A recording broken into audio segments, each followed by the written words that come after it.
ما للظالمين من حميم ولا شفيع يطاع يعلم خائنة الأعين.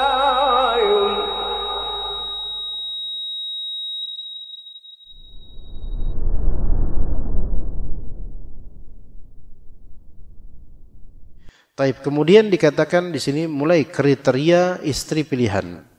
Seperti apa kriteria istri pilihan? Kalau nanti misalnya antum punya anak laki-laki yang ingin menikah dan bagaimana antum mewasiatkan kepada anak tersebut seperti apa istri yang sebaiknya dinikahi. Maka dikatakan di sini wa sunnat takhayyuru dzatid din. Ad-din baca ya, bukan ad-dain ya. Wa al-waludi al-bikri al-hasibati al-ajnabiyah. Disunnahkan memilih perempuan yang zat ad-din, yang memiliki agama. Maksudnya memiliki agama bukan sebatas KTP doang, melainkan dia beragama dengan baik. Beragama dengan baik. Ya. Wa sunna takhayyuru dzatid din. Wahai laki-laki, hendaklah dianjurkan untuknya untuk memilih perempuan yang dzatid din, yaitu memiliki keagamaan yang baik. Ya. Sebagaimana hadis Abu Hurairah radhiyallahu anhu, Rasulullah SAW bersabda, "Tunkahul mar'atu li arba'." Perempuan dinikahi karena 4 sebab. 5 liha, karena hartanya, wali hasabiha, karena keluarganya, wali jamaliha, karena kecantikannya, wali diniha, karena agamanya. Namun kata Nabi SAW, fadfar bidzatid din taribat yadak. Maka ambillah, utamakan yang memiliki agama, maka kamu akan beruntung. Taib, di sini agama dipilih yang paling unggulnya gitu loh, dibandingkan dengan kriteria lainnya. Dan Nabi SAW menyebutkan 4 ini bukan berarti syarat antum menikahi seorang perempuan syaratnya harus 4-4-nya komplit.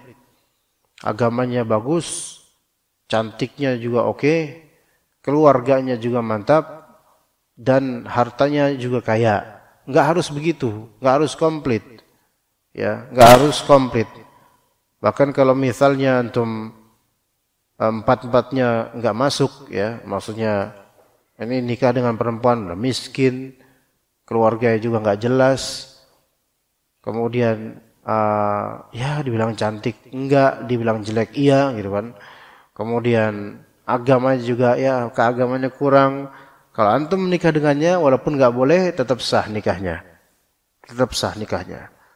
Ya cuman nanti nyeselnya belakangan biasanya tuh ya. Maka dari keagamaannya diunggulkan. Taribat yadak, yaitu kinayah yang menunjukkan keberuntungan. Maka pilihlah yang beragama, kamu akan beruntung. Wa sunnat takhayyuru dzatid din, dan dianjurkan memilih perempuan atau istri yang memiliki agama yang baik ya. Ya ini harus benar-benar diperhatikan untuk yang antum belum nikah atau yang mau nikah lagi atau yang punya anak siap untuk nikah ke depannya. Maka cari akhwat atau perempuan yang betul-betul memang menjaga agamanya. Dan itu dilihat dari beragam hal. Dilihat dari manhajnya, kalau itu memang pengen yang lebih sempurna. Kemudian dilihat dari bagaimana dia menutup auratnya, bagaimana dia menjaga pergaulan dengan laki-laki yang ajnabi, laki-laki non mahram. Itu pertimbangannya banyak ya. Dan seterusnya dari pertimbangan-pertimbangan. Karena bagaimana dia beragama di masa jomblonya itu berpengaruh nanti ke bagaimana dia beragama di masa berkeluarganya. Biasanya begitu. Ya, kalau misalnya dia ternyata sudah terbiasa bergaul dengan laki-laki, berdekatan dengan laki-laki, maka sebaiknya hindari karena dia tidak menjaga keagamaan dia. Ya, menjaga keperawanan itu tidak cukup sebagai kriteria yang baik, karena perempuan manapun pada asalnya menjaga keperawanan. Nggak ada mereka menggadaikan keperawanan dari awal, kecuali darurat ya bagi mereka. Semua pun menjaga keperawanannya, tapi tidak semua yang menjaga keperawanan menjaga akhlaknya. Kalau antum lihat sekarang mungkin di TikTok, di Instagram, di mana dan seterusnya, itu geleng-geleng kita, subhanallah. Dan betapa banyaknya di kantor-kantor, Pak. Gedung-gedung besar di Jakarta, di mana itu. Perempuan banyak banget. Bahkan seolah kadang antum melihat perempuan lebih banyak yang bekerja dibandingkan laki-laki. Dan uang mereka lebih banyak daripada sebagian laki-laki. Ya. Laki-laki kerja kadang serabutan dan juga kurang banyak duitnya, penghasilannya, dan malas-malesan. Sementara perempuan antum melihat banyak sekali mereka kerja di kantor-kantor. Kerja di kantor-kantor. Posisi-posisi yang harusnya dihuni laki-laki, dihuni perempuan sekarang. Ya mungkin Pak Ikhwan lebih paham karena banyak ya di kantor-kantor. Posisi yang seharusnya laki-laki bisa menghandle, kepala keluarga banyak bisa menghandle, tapi perempuan yang dipilih karena lebih manis, lebih menarik dan juga mungkin lebih cekatan kadang-kadang. Yang laki-laki yang kadang-kadang aduh kebanyakan lemak atau gimana nggak tahu. Maka akhirnya perempuan lebih banyak punya duit. Sekarang perempuan usia 30 tahun yang belum menikah banyak sekali. Banyak sekali di Jakarta ini. Baik emang mereka tinggal di Jakarta aslinya atau mereka dari kampung-kampung datang ke Jakarta. Antum lihat di warteg-warteg. Banyak perempuan-perempuan muda yang mereka dijajakan untuk bukan dijajakan untuk berzina, bukan auzubillah min dzalik, enggak, untuk melayani, Pak, untuk melayani bagaimana pesanan-pesanan makanan konsumen. Ya, dari kampung-kampung didatangkan, kerja mereka, subhanallah. Ya. Entah ini setuju atau enggak setuju kita gitu kan. Tapi keagamaannya tidak dijaga. Sering ketemu dengan laki-laki konsumen. Dan itu banyak perempuan seperti ini sekarang. Sering keluar, enggak keluar sehari enggak bisa, harus keluar. Jadi benar-benar untuk mencari perempuan yang dari banyaknya perempuan sekarang, untuk mencari betul-betul zatud din, yang betul-betul agamanya betul-betul dijaga, itu cukup selektif, cukup menguras tenaga kadang-kadang. Betul-betul harus perhatikan. Ya. Dan begitu pula justru perempuan-perempuan yang bekerja di yang luar di mana-mana itu justru mereka memoles diri dengan sebegitu cantiknya. Dan di antara penyebab kenapa sekarang perempuan di Instagram dan di TikTok dan di Facebook atau di tempat-tempat mereka mengaktualisasi diri mereka dengan banyak joget, banyak ini. Kenapa? Karena mereka sering keluar dan mereka punya uang, sebagian mereka dapat penghasilan, dan banyak laki-laki sekarang cemen mentalnya untuk mencari perempuan. Udah gitu banyak yang anti poligami lagi. Sekarang kalau nih kerusakan yang terjadi ke depannya ini, itu nyata di hadapan anak minimal, kelihatan ke depannya ini. Perempuan akan semakin banyak yang jomblo, ya maka belum punya pasangan, belum punya suami. Kemudian angka perceraian juga sekarang grafiknya itu meninggi. Ya, dengan boomingnya disengaja oleh banyak dari media keretakan rumah tangga para artis. Itu menginspirasi banyak perempuan untuk meminta cerai pada suaminya. Maka dosa itu masif sekarang ya. Dan laki-laki subhanallah sekarang banyak yang enggak begitu kuat, agak cemen soal penghasilan, agak lemah, enggak mau berusaha lebih. Ya. Bujangan-bujangan baru lulus kuliah, malas-malesan, pas kuliah juga malas-malesan, pas kuliah sering main game online sama temennya dan enggak ada pikiran untuk betul-betul. Ini gimana kemudian nanti lah perempuan-perempuan yang mereka itu mengharapkan punya suami, akhirnya saling bersaing untuk mendapatkan laki-laki tapi dengan cara yang kotor, yaitu menjajakan dirinya, minimal di media sosial, memamerkan kecantikan dirinya dan auratnya dan seterusnya. Saking nggak ada yang mau sama dia untuk menikahi dengan serius, gitu kan? Ya, maka banyak perempuan jadi rusak. Kemudian bapak-bapak yang sudah punya gadis rata-rata nggak mengontrol anaknya di media sosialnya. Dengan alasan udahlah namanya juga gadis zaman sekarang, subhanallah. Gadis zaman sekarang rapuh. Ya, berbahaya banget ini untuk masyarakat. Maka kita harus pilih zatid din yang betul-betul punya agama dengan baik. Enggak sembarang perempuan. Al-walud, perempuan yang al-walud, yaitu yang kalau bahasa kita subur.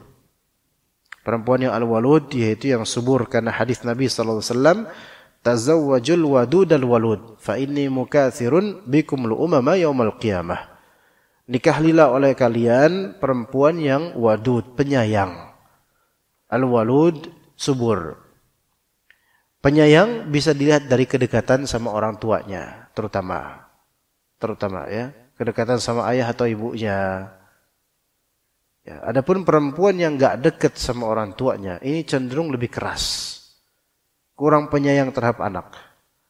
Ya, perempuan yang tidak dekat dengan orang tuanya, maksudnya tidak ada kasih sayang orang tuanya sebelumnya, itu cenderung keras. Ya, cenderung umumnya begitu. Ya, namun Allah memberi hidayah dan taufik bagi siapapun.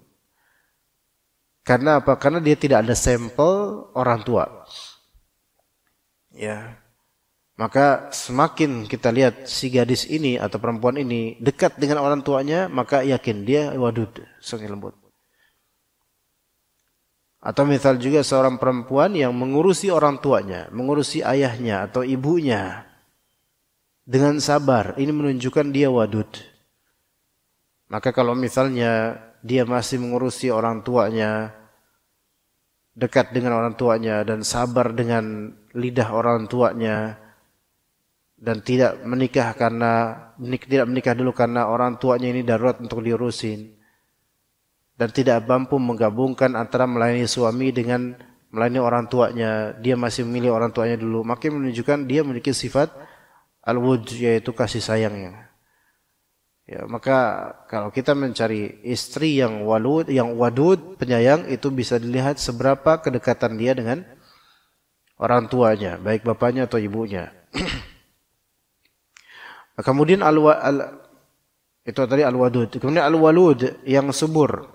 Itu bisa dilihat dari bibit awalnya, yaitu dari ibunya, dari keluarganya. Apakah dia semata wayang atau dia punya berapa saudara atau bahkan banyak saudaranya. Kalau banyak saudaranya berarti ini potensi subur. Itu laki-laki maupun perempuan begitu. Ya.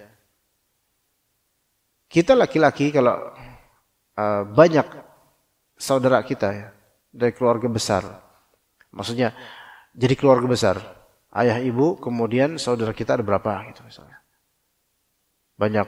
Dan orang-orang dulu biasanya banyak tuh saudaranya apa. Akan tawakalnya mereka tinggi, maka banyak. Gak ada program KB dan semisalnya dulu. Maka banyaknya saudara kita menunjukkan insya Allah kita subur. Sementara mohon maaf kalau misalnya kita cuma semata wayang atau berdua saja, maka tingkat kesuburannya tidak seperti yang banyak saudaranya. Itu udah sunnatullah. Dan nanti kalau misalnya laki perempuan ini mau nikah, pihak laki-laki punya banyak saudara, pihak perempuan punya banyak saudara. Oh, ini subur, ini cepat ini. Ya, ini cepat. Bahkan setelah nikah nggak sempat haid itu istrinya. Saking langsung bibit unggul jadi anak. Biiznillah ta'ala. Ada yang seperti itu. Nah, masalahnya sekarang, ini yang kadang terjadi, Pak.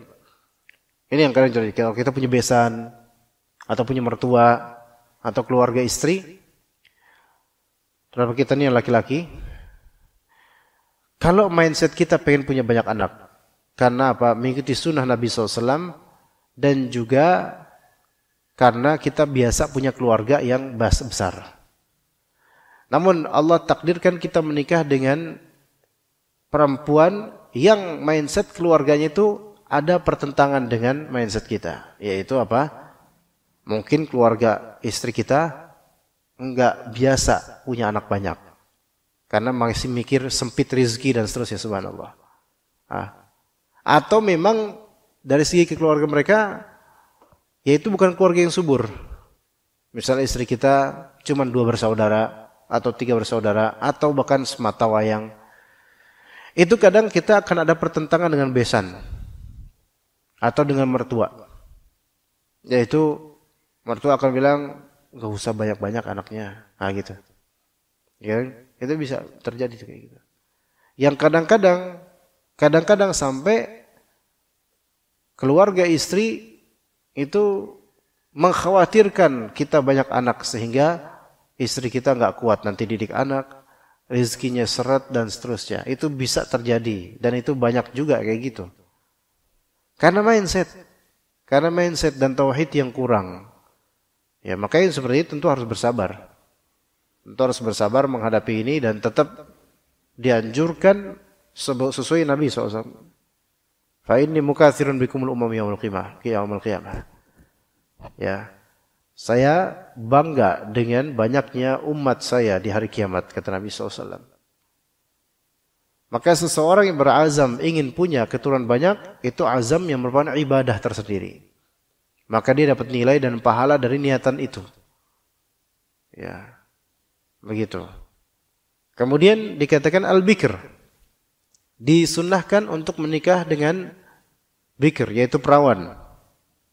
Karena Nabi SAW berkata kepada Jabir bin Abdullah. Jabir bin Abdullah itu orang tuanya meninggal. Maka Jabir bin Abdullah radhiyallahu anhuma, beliau kemudian menikah. Nabi SAW kemudian bertanya, bikr am thayyib?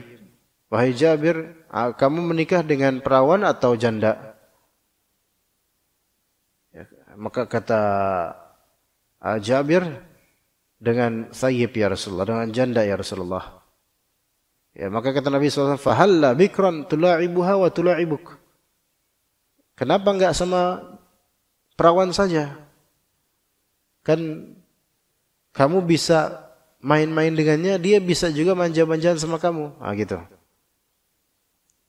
Ya maka kemudian Jabir bin Abdullah menjabarkan, ya Rasulullah, saya ini punya beberapa saudara, adik-adik yang perlu pengayoman. Orang tua saya udah enggak ada, maka saya perlu istri yang bisa mengayomi adik-adik saya. Oh, maka Nabi SAW memaklumi alasannya Jabir. Ini ada fikih tersendiri ya jemaah. Ada fikih tersendiri buat kita. Berarti pada asalnya kalau bisa memperawan itu lebih afdal. Karena itu yang lebih membuat kita itu betah nantinya gitu loh. Karena apa, mula'abah dan muda'abah yang ada pada perawan beda dengan ada pada janda. Tapi ini tidak mutlak untuk semua kasus kita nikah sama perawan. Kadang ada beberapa alasan mengapa kita lebih memilih janda. Gitu loh. Terutama dalam masalah ta'adud atau poligami, itu umumnya menikah dengan janda lebih afdal. Karena beratnya permasalahan poligami, apalagi zaman sekarang, dan itu membutuhkan istri-istri yang super sabar. Dan rata-rata bikir perawan itu kesulitan bersabar dengan poligami. Ya. Dan yang lebih mudah bersabar untuk poligami adalah rata-rata para janda yang memang mereka sudah punya pengalaman hidup dan pahit atau getirnya pernikahan. Begitu. Ya. Ana ngobrol dengan seorang ustaz gitu. Beliau punya istri 2. Di suatu daurah ana ngobrol dengan seorang ustaz. Beliau bilang, pokoknya Ustaz, kata beliau, ana mentargetkan pokoknya tahun ini ana harus khatam 4. Dan ana pasang badan untuk cari bikir perawan. Wah, Masya Allah, antum Ustaz. Fadal. Ini bulan apa ya? Beliau ngomong itu bulan Januari. Waktu daurah di Roja kemarin. Ketemu di Al-Barkah. Ya, Januari kalau salah. Maka ana tunggu sampai sekarang gak ada kabar-kabar dari beliau. Apa silent atau gimana? Ya, apa sistem getar atau sistem silent mute atau gimana? Kok gak ada kabarnya beliau nikah lagi. Tapi beliau mencanangkan pokoknya ana pengen bikir gitu. Ya. Itu hak, boleh, silakan. Karena Nabi SAW bilang apa? Fa'alan bikran tula'ibuha wa tula'ibuka. Ya, Bikir itu lebih bisa buat antum bermanja-manjaan. Iya, saya. Ya. Tapi dengan pengalaman anak ya, ikhwan, berat, ya. Kalau dari alasan Nabi SAW yaitu bisa sering manja-manjaan, itu betul. Tapi biasanya itu di awal-awal. Ntar ketika udah merasakan beratnya poligami, itu biasanya mulai goncang.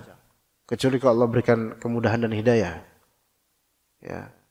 Makanya pas Anda bilang ke Ustaz itu, ya semoga terwujud cita-cita antum Ustaz.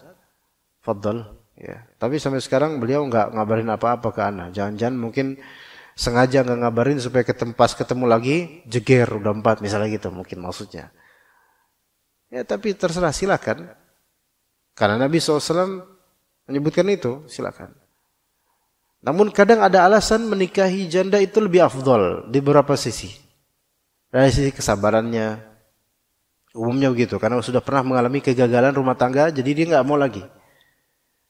Atau mungkin dari sisi dia sudah punya mental untuk berumah tangga dan punya mental untuk punya anak, atau siap untuk mengayomi anak-anak kita misalnya, atau adik-adik kita. Itu biasanya janda lebih berpengalaman. Ya subhanallah. Sampai ada seorang ikhwan yang qadarullah, beliau qadarullah udah berusaha bertahan dengan rumah tangganya dengan istrinya, namun kemungkinan bakal pisah. Sampai Anda katakan kalau antum jadi pisah, anak-anak antum itu memang enggak cocok sama istri antum yang emosinya seperti itu. Ana sarankan antum nanti pas nikah lagi, jangan nikah sama perawan yang masih manja. Enggak bakal bisa antum lanjut itu. Ya, karena antum bawa anak. Ketemu dengan bikir yang masih manja, enggak bisa. Kecuali kalau bikir ini atau perawan ini adalah guru PAUD misalnya, atau guru TK, itu insya Allah bagus. Ya, karena bisa itu. Karena udah biasa menghandle anak, kawan. Perempuan mana yang bikir, perawan, kemudian dapat duda, keren aja enggak? Bukan duren ini, bukan duda keren. Ya, duda beban, ya. Bawa anak, bawa buntut, bawa ekor, 2 anak atau 3 anak, bandel-bandel lagi. Kasihan ini perawan enggak bisa dia, apalagi dia enggak biasa ngedidik anak. Baru nikah udah beban. Kasihan, repot. Makanya dia bilang, antum kalau mau cari bikir perawan, cari yang biasa ngehandle anak-anak seperti guru-guru PAUD atau guru TK atau guru SD, insya Allah bisa. Atau antum cari thayyib janda yang sudah punya anak, itu akan collab bagus gitu. Tapi kalau antum cari yang cuman enak banget gitu, yaitu perawan yang masih betul-betul manja sama orang tua gelayutan, nggak bisa antum nanti. Anak-anak antum nggak bisa dihandle sama dia. Umumnya begitu, karena belum terlatih, kasihan. Kaget dia nanti, jeger gitu kan. Berumah tangga tiba-tiba sudah dapat beban 2 anak. Lah, perasaan saya nggak lahiran apa-apa, tiba-tiba punya 2 anak. Nah, jadi pertimbangan menikah dengan janda, masalah pengayoman, Jabir bin Abdullah sudah menjabarkan kepada Nabi SAW, dan Nabi mengikrarkannya, yaitu Nabi tidak Nabi tidak menentangnya. Al-hasibah, di antara kriteria istri yang dipilih al-hasibah. Al-hasibah yaitu thayyibatul asal. Al-hasibah itu thayyibatul asal, seperti dikatakan oleh Al-Buhuti dalam Kasyaf Al-Qina'. Al-hasibah yaitu asal perempuan ini adalah baik, dari keturunan yang baik gitu loh, al-hasibah.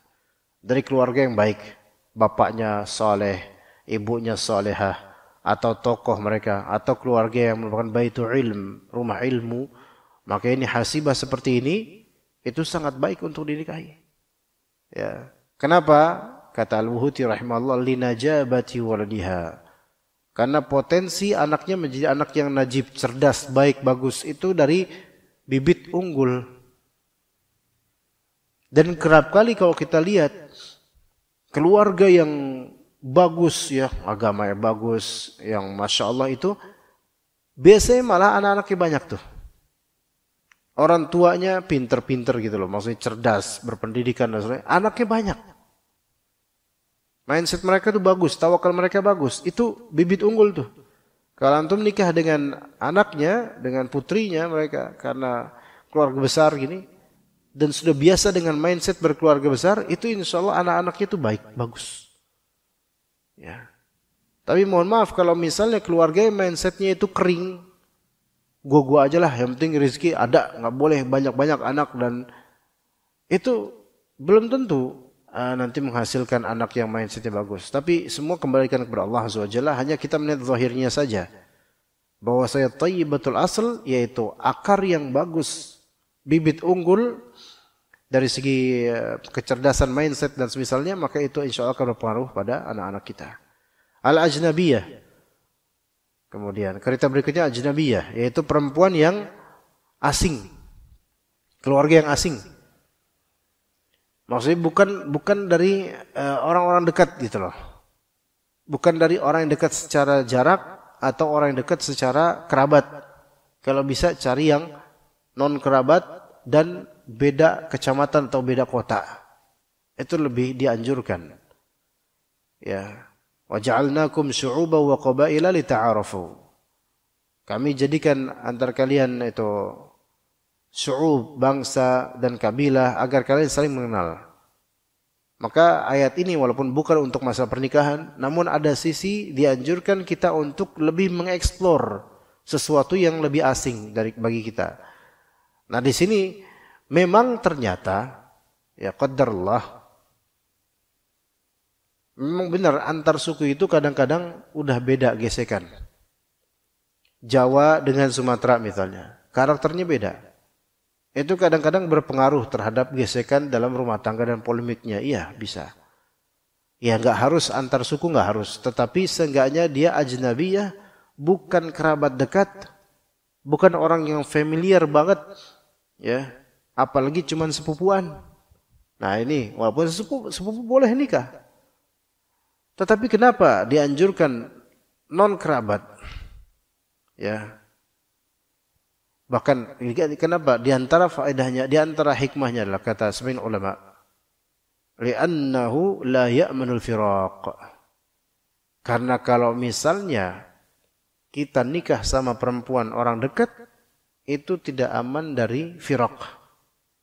Tidak aman dari perceraian, perpisahan. Apa maksudnya? Iya. Kalau kita nikah dengan orang dekat, potensi perceraian itu lebih mudah gitu loh. Karena istri lebih mudah untuk kabur ke rumah orang tuanya. Ya orang dekat kok. Ya. Maka dikatakan fayufdi ma'al qarabati ila qati'atir rahim. Nikah dengan kerabat, perempuan kerabat itu bisa berpotensi putus tali rahim, enggak saling mengunjung lagi nanti. Karena apa? Kalau misalnya nih antum nikah sama sepupu antum. Sebelum nikah sama sepupu antum, keluarga antum sama keluarga sepupu antum itu baik-baik aja. Antara bapak antum sama adiknya baik-baik aja. Paman dan seterusnya. Nah setelah menikah ternyata kan ada desas-desus atau antum mengecewakan atau istri antum mengecewakan karena sepupu ngeselin dan seterusnya. Akhirnya bertengkar. Bertengkarnya antum dengan istri antum itu sama kemudian bertengkarnya orang tua antum dengan orang tua istri antum. Ya. Ini tidak aman dari perceraian gitu loh. Tidak aman, kalaupun nggak bercerai, seenggaknya nggak enak nih antara dua kubu besan yang mana dulunya kerabat lekat, gara-gara ini kemudian akhirnya cerai. Bukan cerai, saling perang dingin. Karena menemukan di daerah Sawangan, ya di Betawi pinggiran itu banyak dari mereka punya tradisi nikah sama nggak usah jauh-jauh, nikah sama orang dekat aja. Anak ada keturunan Betawi juga, tapi anak Betawi Kalibata lebih sedikit mengeksplor lah. Ibu anak Betawi, tapi Betawi yang nggak mau nikah sama Betawi, karena kita tahu orang Betawi gimana, gitu. Maunya orang Jawa gitu.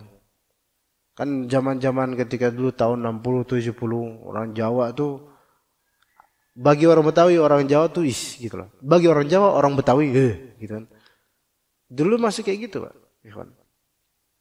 Bagi orang Jawa, Jawa Tengah atau Jawa Tengah terutama, orang Jakarta Betawi itu nggak ada akhlaknya, karena ngomongnya nyablak. Beda sama orang Jawa, Jawa Solo, yang mana Solo Raya itu kan putaran Solo Sukoharjo, Karanganyar, Wonogiri dan semisalnya, itu kan lebih halus gitu tuturnya daripada Solo umum Jawa. Ketemu orang Betawi nggak jelek bagi mereka, gitu kan? Ini namanya adat tradisi beda-beda lokal, kelokalan, kearifan lokal. Namun alhamdulillah jadi ya diantara jadi anak ini keturunan Betawi, Sunda, Jawa, alhamdulillah. Tapi ada beberapa orang Betawi yang memang kita tahu nih banyak dari mental orang Betawi itu nggak mau keluar, tetap di situ-situ aja. Itu terjadi itu. Ini emang banyak mental Betawi seperti itu. Makanya banyak dari kita nih orang Betawi nggak sampai maju banget, kalah sama orang Jawa. Saking kalahnya tanah kita dibeli, kitanya ke pinggiran, Depok, Bekasi banyak Betawi. Nih kamu sawah Betawi Bekasi. Ya. Seberapa maju coba?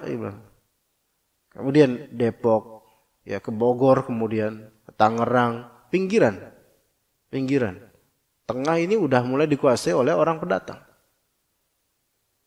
Tanah-tanah udah pada dijual buat nikahin anak. Nah kan banyak kayak gitu. Itu biasa terjadi. Anak udah gak punya warisan tanah. Ya kan? Nah, Anda nemuin di daerah Sawangan. Itu rata-rata maunya nikah sama orang dekat aja. Gak mau sama orang asing. Gak dah. Takut. Itulah mengapa. Jadi nggak berkembang pikirannya gitu loh. Nanti ketemu-temu lagi dan antum tahu gimana orang Betawi kok udah nyablak gitu loh. Ya. Udah ngomongin keluarga ini, ngomongin keluarga itu. Wah, udah itu runyem itu udah. Masya Allah.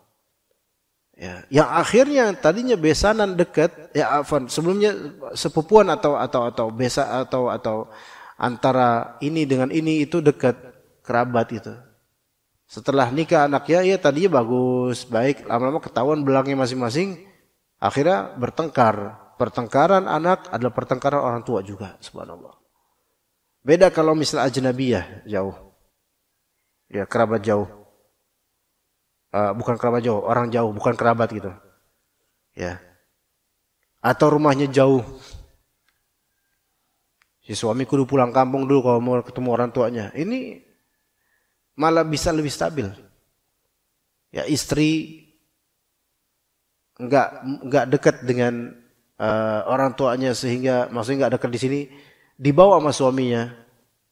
Sehingga istri enggak mudah untuk bolak-balik ke rumah orang tuanya, gitu loh. Seperti itu. Ya makanya kerap kali yang justru yang menjadi penyebab besar firaq dan perceraian itu adalah kompor orang tua. Yang mana anak ini suami istri yaitu anak-anak ini sebenarnya bisa mereka men-solving problem mereka masing-masing. Namun ketika orang tua sudah involved, keluarga sudah involved, ini yang bikin runyam masalah. Dan merasa keluarga ketika udah get involved, udah berkecimpung masuk ke perselisihan anak, orang tua mana yang rela anaknya berselisih? Pasti akan membela anaknya dan menyalahkan mantunya, siapapun itu, entah itu orang tua laki-laki atau orang tua perempuan, orang tua suami atau orang tua istri, semuanya kayak gitu. Nggak ada orang tua umumnya membela mantunya dan membawahi atau menindas anaknya, nggak ada. Ya di sini perlu pertimbangan ajnabiyah. Ya. Namun juga untuk sekarang walaupun ini tidak sampai dalam masalah sunnah, tetapi kalau dilihat dari uruf dan dilihat dari apa yang terjadi kenyataan, kearifan lokal itu juga perlu kita pertimbangkan. Artinya suku itu juga harus kita lihat. Ketika kita menikahkan anak kita atau mencari jodoh untuk anak kita, perlu tahu dia sukunya apa. Karena Indonesia ini kabilahnya banyak, sukunya banyak. Dan kita harus siap untuk melihat risikonya. Kalau dari calon pasangan untuk anak saya sukunya ini, yang suku ini terkenal dengan positifnya begini, negatifnya begini, itu harus siap berarti. Jadi harus tahu, begitu. Dan dari semua suku di dunia manapun, terutama Indonesia dengan beragam suku dan provinsi, semua sisi negatif dari suku manapun itu hanya bisa dinetralisir dengan ilmu syar'i dan amal soleh. Ya. Kalau antum nikah dengan perempuan Batak misalnya, dan antum orang Jawa, kromo inggil yang halus, itu kan nggak nyambung.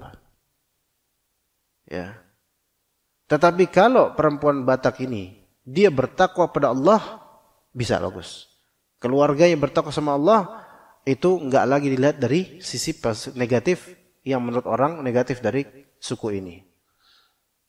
Ya.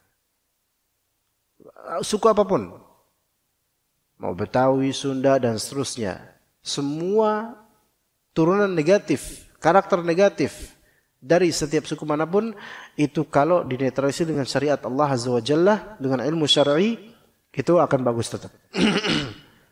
Inilah menjadikan ketakwaan dan ilmu syar'i menjadi parameter keagamaan yang baik gitu loh.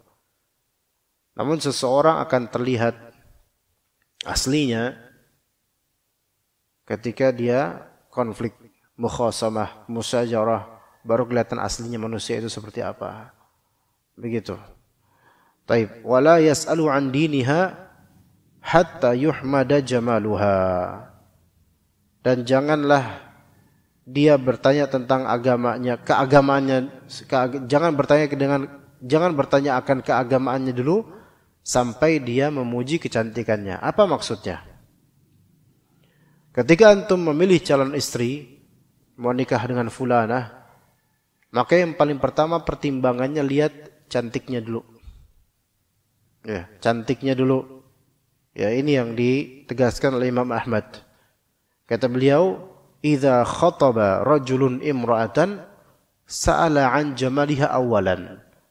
Kalau seseorang pengen melamar seorang perempuan, dia tanya tentang kecantikannya dulu. Nazar dulu.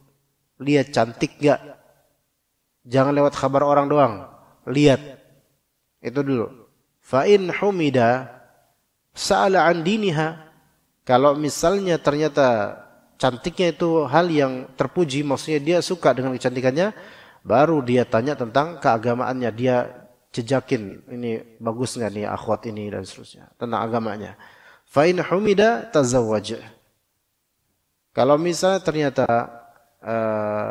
keagamanya bagus, baru dia nikahin. Ya, jadi jangan dibalik. Ya. Keagamanya gimana? Oh bagus. Terus cantiknya gimana? Nggak bagus, ditolak. Enggak, cantiknya dulu. Ya, cantiknya dulu, baru nanti agamanya. Ya, karena menerima atau menolak seorang calon itu finalnya di agamanya, bukan di cantiknya. Cantiknya aja dulu. Cantiknya aja dulu bukan berarti paling utama adalah cantiknya, bukan.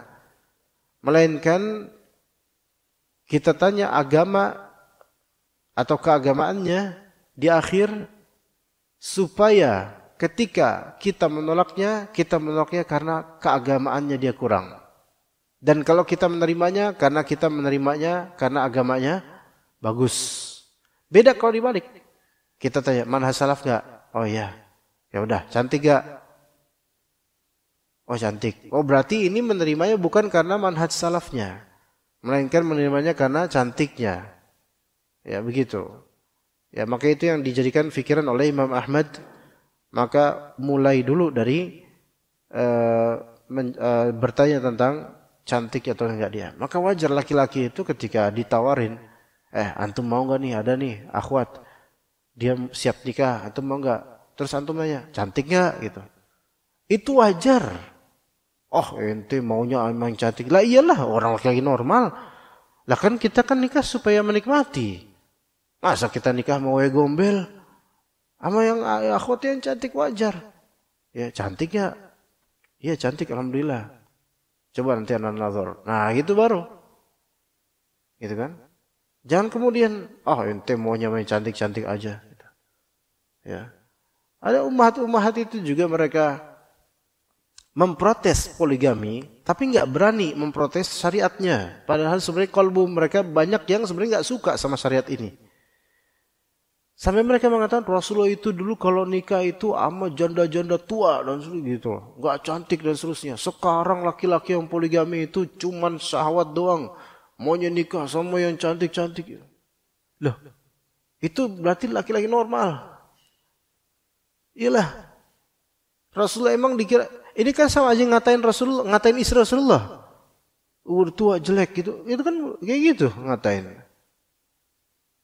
Ini persis seperti iblis ketika tidak suka dengan perintah Allah, itu membuat premis-premis dan alasan-alasan keiblisan yang mana alasan tersebut awalnya bagi orang yang kurang mikir itu benar juga ya, padahal sebenarnya enggak, batil.